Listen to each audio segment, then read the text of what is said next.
when you look at web traffic, the majority of it goes direct to the kind of landing page that students are after. They're not navigating via the homepage. And we spend so much time and effort getting this front window right. And actually, the majority of impactful journeys just skip it entirely.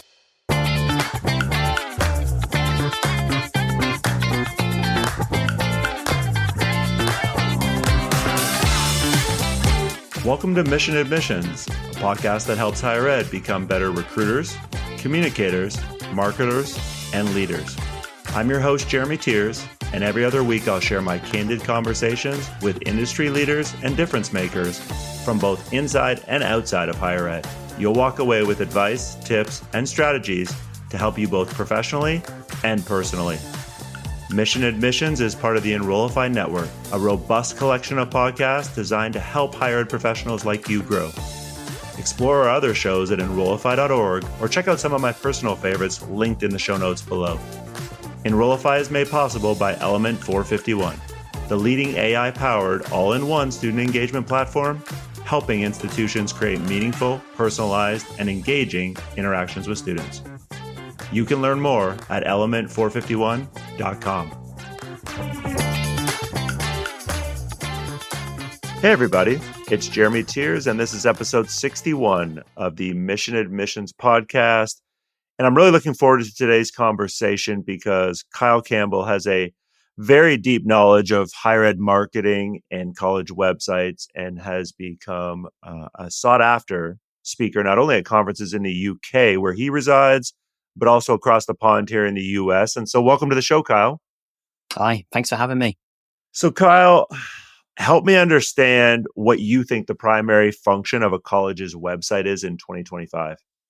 I think the current primary function as it's used now is mainly conversion. And we have this image in our heads that students discover us through all these wonderful social channels and they come to a website in order to get something done, which is true to an extent. But increasingly, we see trouble in social media networks. We see the tolerance for high frequency of communication to students via social media in sharp decline. We see trust in sharp decline in social media as well. And I think that's probably due to the level of transformation that's happened in those channels. I mean, look what happened to Twitter. Look what happened to Meta. You had TikTok taking the knee to Donald Trump and all of these sort of large political narratives getting into these spaces. So ultimately, it makes the university websites as a tool for conversion maybe a little bit questionable, not what it quite used to be. There's a fantastic survey by an organisation in the UK called UCAS that goes out to like tens of thousands of students, and they ask students what the main reason to go into university is. And at the top, you see things like careers, but you also have this massive chunk of students, probably around 89% of them, agreeing with the statement that they choose a university major to follow their passions, their hopes, their dreams, find joy in a subject.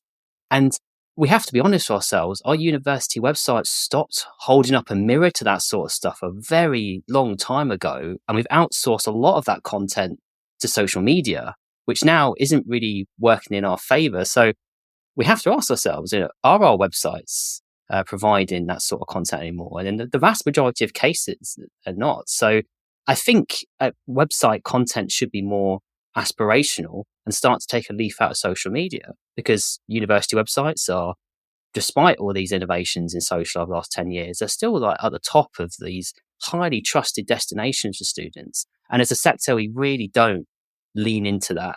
And we should be, with the amount of disruption that's going on.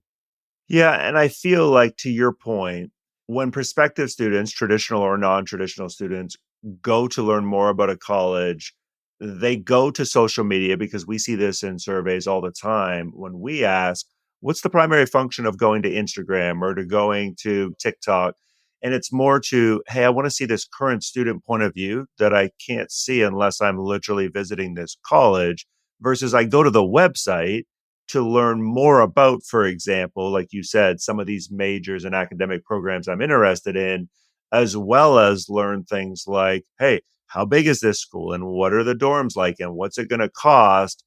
But you and I both know, Kyle, this generation, Gen Z, does not want to read just nothing but text, text, text, and a bunch of jargon and stuff they can't understand.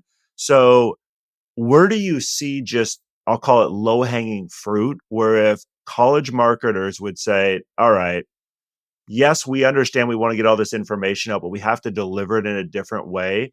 Where can they change maybe their delivery method, if that makes sense, to where it's going to resonate more with their target audiences?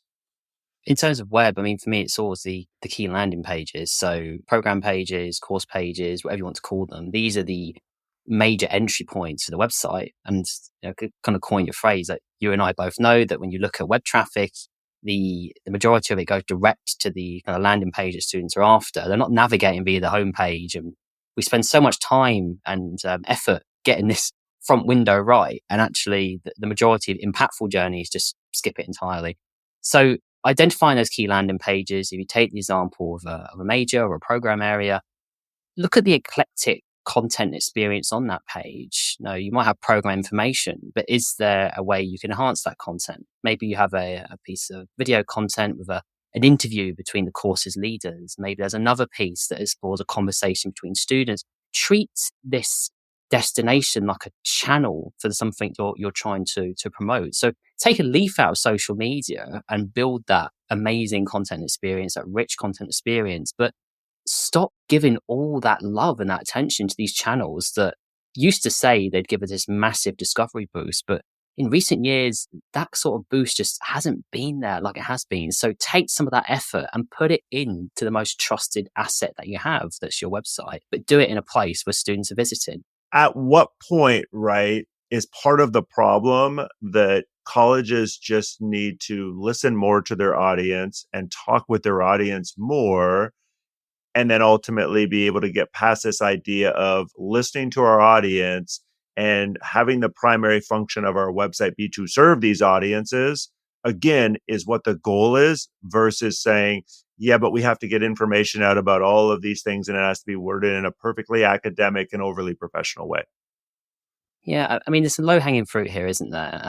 I think in higher education, we're very good at the quantitative and looking at mass student responses to surveys and things like that. And we might pull out a few tidbits and see some overall trends. But I think where we really lack, and it's a shame really, is on the qualitative.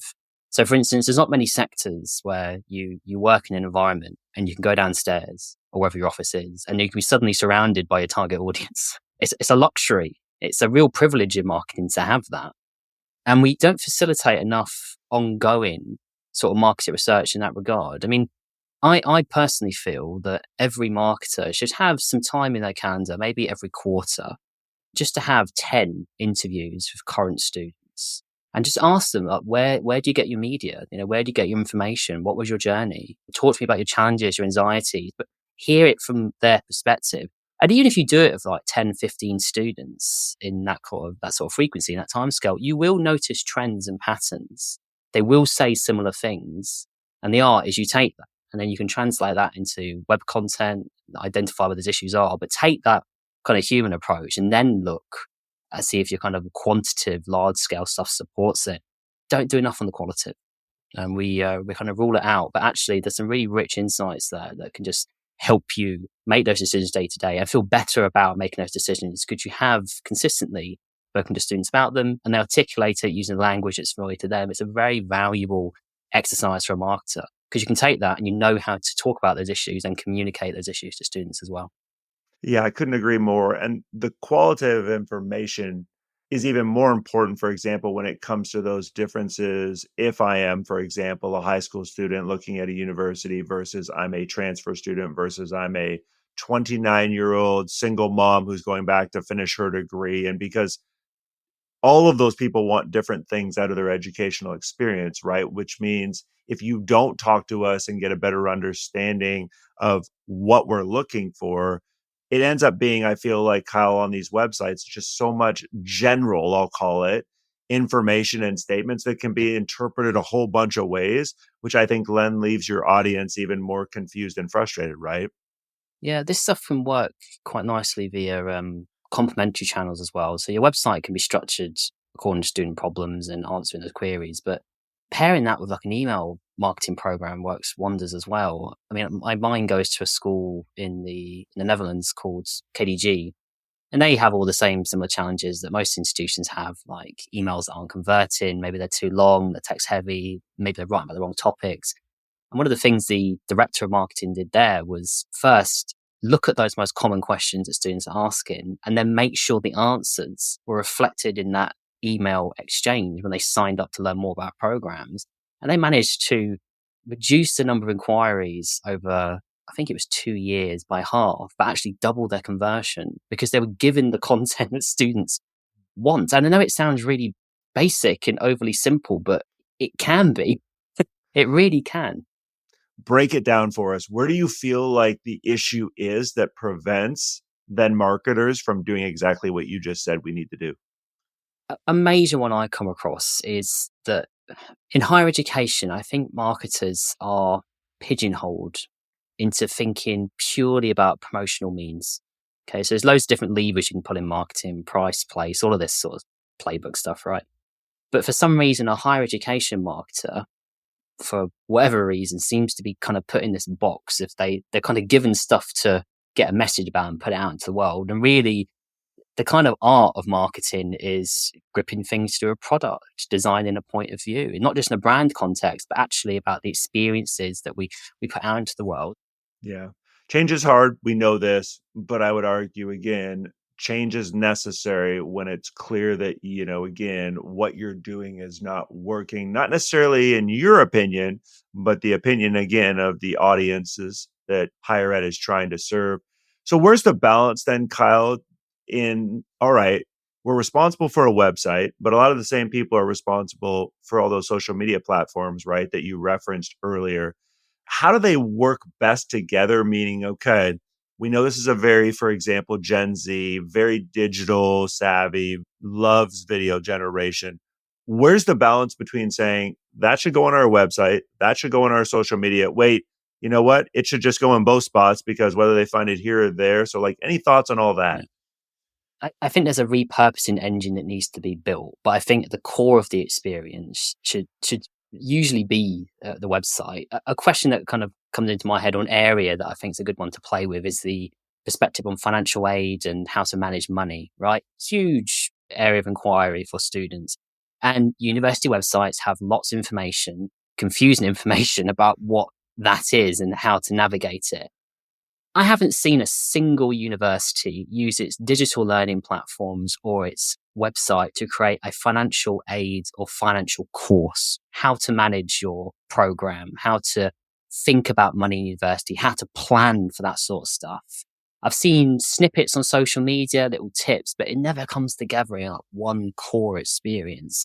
Can you imagine if a university had an aspiration to create the best sort of educational platform to teach that sort of stuff to students? I mean, it wouldn't just be your students, your prospective students who are interested in it. Lots of different prospective students would. And, in other guys, you might call that a bit of content marketing, but have that experience built on your site and then take some of the kind of clips from those videos and then repurpose them social media to pull people into that course and that experience on your site. Then it's a bit of a, a bit of a circle, a bit of a flywheel. It kind of works together rather than having your web team over here and then your social media team doing something completely separate. So identifying those kind of audience pain points and making that the first thing you go into, and then designing experiences around that kind of leads you then to look at multimedia and all kinds of different avenues rather than saying, what's the social strategy?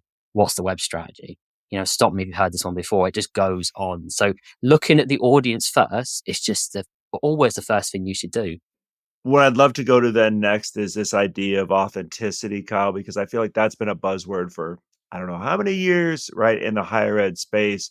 What do you think makes a piece of content on a higher ed website then authentic to prospective students? That's an excellent question. I think I have trouble with the phrase authenticity or being authentic, but usually if you want to kind of ramp up the authenticity, there's a risk associated with that. Authenticity is not a testimonial. It's not a student on camera or a course video. They're all performative, every one of them. If you really care about authenticity, pull reviews through a live feed onto your website. I've seen some UK universities doing this. They have pages dedicated to student reviews. They're pulled from multiple sources across the web. There's aggregators you can use.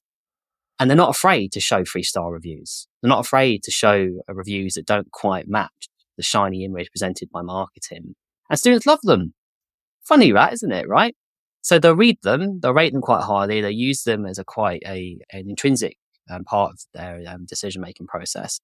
And they find 4-star reviews much more believable, valuable, and authentic than 5-star reviews. So if you're worried about pulling this stuff through from those various kind of sites that have student reviews on them and getting like plastered with 3 or 4-star reviews, I wouldn't worry about it.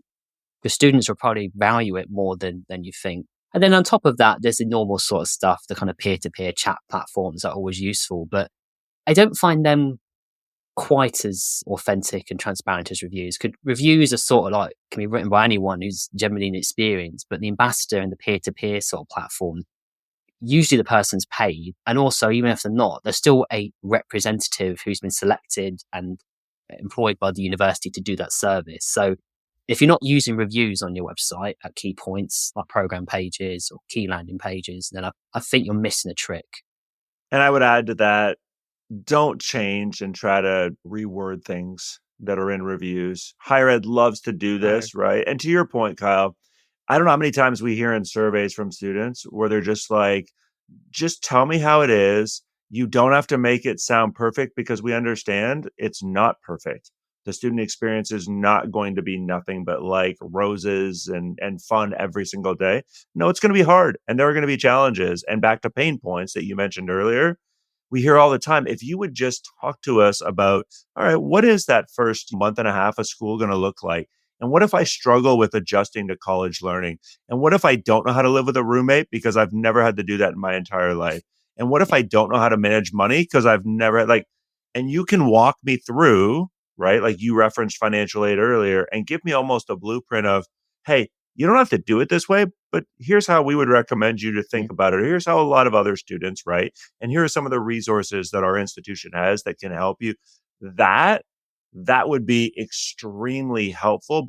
So when you are looking at websites and giving feedback as you are working on the consulting side of things, I'd love to go back again to this idea of low-hanging fruit. Where do you see, whether it's with tabs, whether it's with SEO, whether it's with whatever it might be, just a lot of times you're like, I find myself always telling schools, right? Like, here's a change you can make and you'll find an impact pretty quickly. Here's a change. What are some of those initial changes that probably aren't going to take weeks, months, or years, right, to change potentially people's mindset?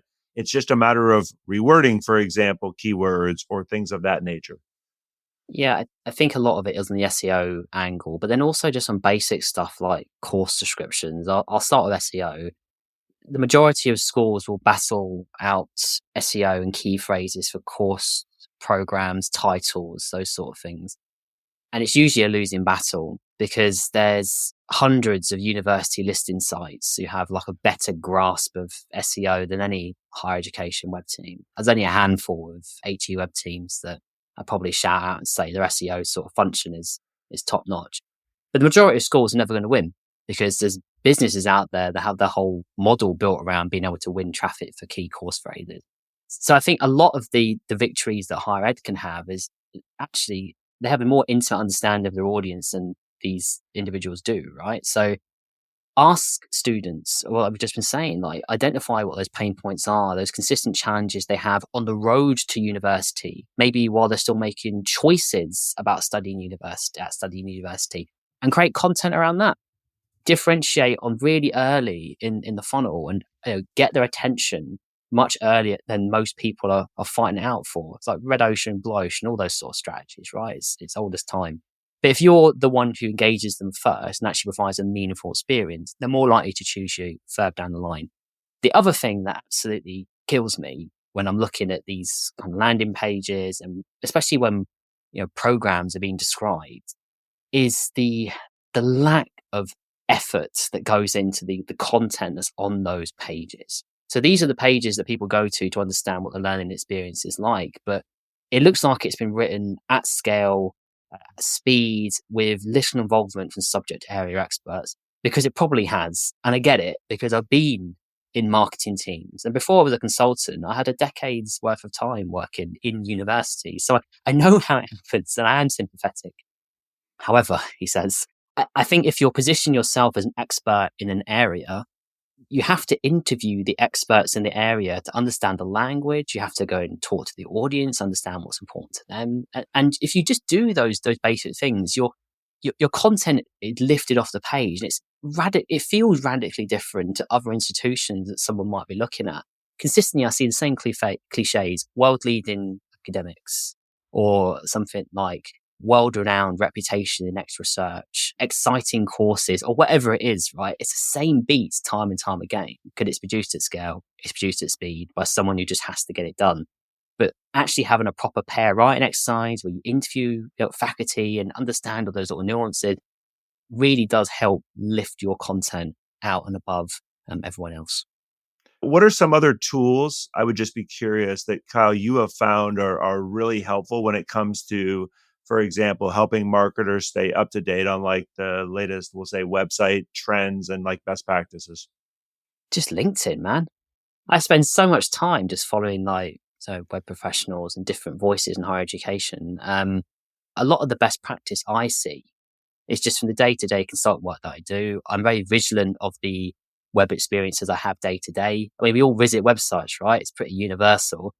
Next time you're doing it, just keep a notebook somewhere or keep a tab on your computer or whatever system you use. Just note down when you see a website that impresses you, but then think, why did it impress you? What's different about it? Why does it stand out? Can you take some of that functionality and replicate it elsewhere? I'm not saying copy, but a lot of this stuff starts with inspiration. And then you design that sort of experience and try and bring back what you can. Quite frequently now, you don't really have those kind of go-to sources for web, because it's just so ubiquitous as a field.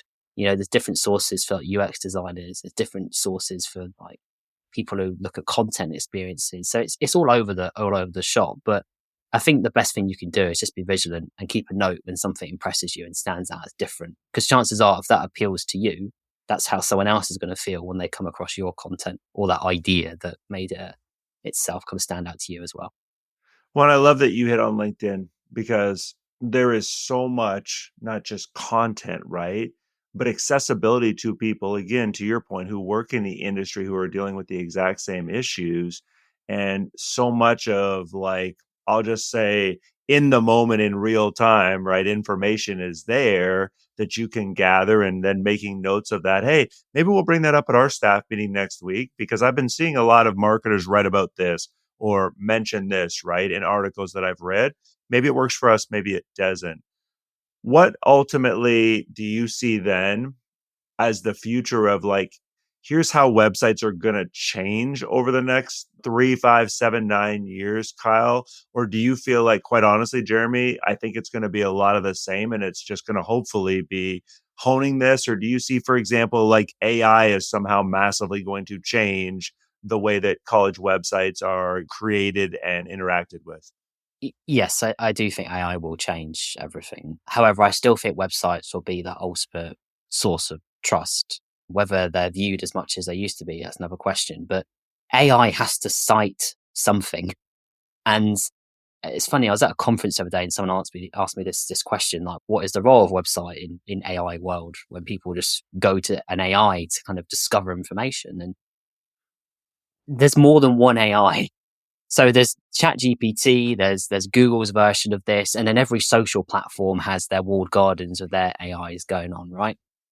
So AI like Gemini or ChatGPT or whatever's kind of popular at the moment, that cannot crawl social media easily, because it's not in the interest of social media companies. So they will block those sort of bots in favor for their own systems. So your website becomes even more important, right? Because if your content's about your brand and what you offer isn't there, or that review content isn't pulled through, or whatever that is, that's sort of peer-to-peer content, or the content kind of highlights what you are and what you offer, then it can't be crawled, and it won't be surfaced in AI search results. And we can see the direction of travel. Just look at Google. If you go to Google now, you're hit by a wall of generative AI.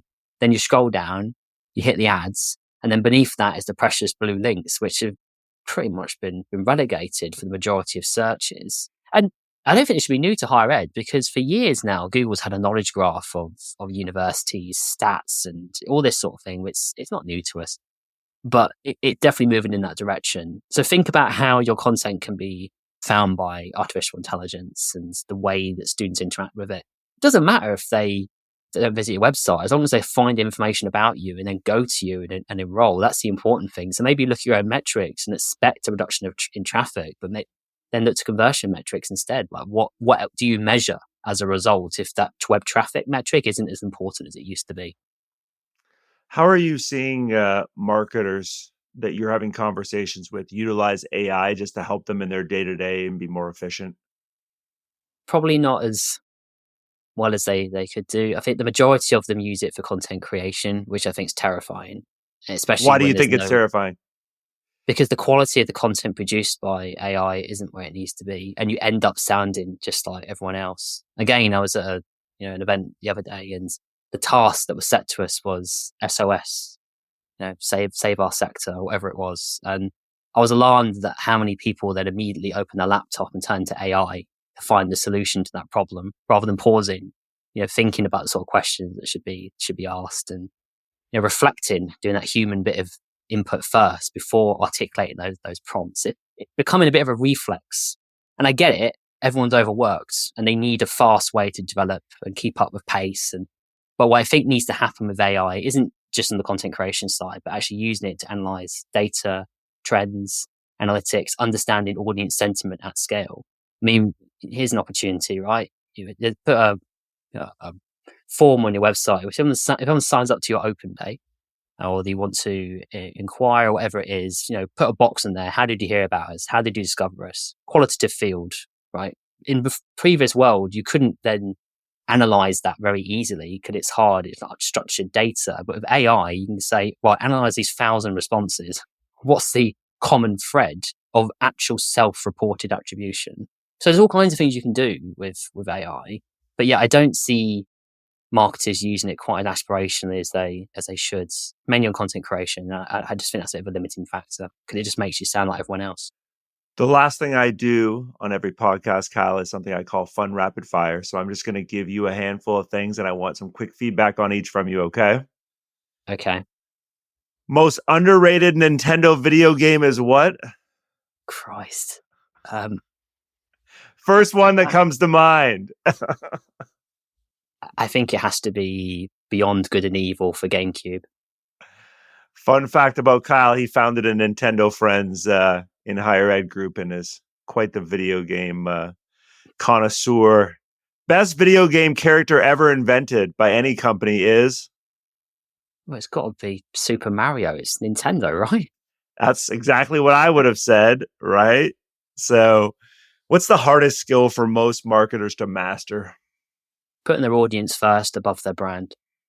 What's a fun fact about the UK that most Americans don't know? We're the capital for video games in Europe. That is interesting. It is. And we should do something with it, really, but we don't. Interesting. Last one. You have quite the impressive beard. So what's the most challenging aspect of grooming said beard? Keeping it this way because my 5-month-old likes to pull it out. I'll be honest, the beard does not take me much time. I mean, I might comb it occasionally and put some sort of holding stuff in it, but I don't spend too much effort. Like I said, my kid just grabs it. So this is as good as it gets, I'm afraid. Well, Kyle, I greatly appreciate you, sharing your wisdom and knowledge with us today. If people want to connect with you, obviously we've hit on LinkedIn before and we'll link that in the bio. Is that the best way to get a hold of you? Yeah, absolutely. I live on LinkedIn pretty much. So if you want to talk to me one-to-one there, just DM me. If not, I post on there most days. So you'll see me around. And I do encourage you to sign up if you are a newsletter person and you are looking for another newsletter that, again, is not, we'll call it promotional, but actually is trying to share things that are actually going to help you. I greatly encourage you to look at Kyle's newsletter. It is wonderful. I've read a lot of content out of it. And so I look forward to the next time we connect. Yeah, same here. Take care of yourself. Thank you. Mission Admissions is part of the Enrollify podcast network. If you like this podcast, chances are you'll like other Enrollify shows too. Our podcast network is growing by the month, and we've got a number of marketing, enrollment, and higher ed technology shows that are jam-packed with stories, ideas, and frameworks, all designed to empower you to be a better higher ed professional. Our shows help higher ed marketers and admission professionals find their next big idea and feature a selection of the industry's best as your hosts. Learn from Jamie Hunt, Allison Tercio, Day Campbell, and so many other amazing leaders in the higher ed space. Enrollify is made possible by Element 451, the leading AI-powered all-in-one student engagement platform, helping institutions create more meaningful, personalized, and engaging interactions with students. You can learn more at element451.com.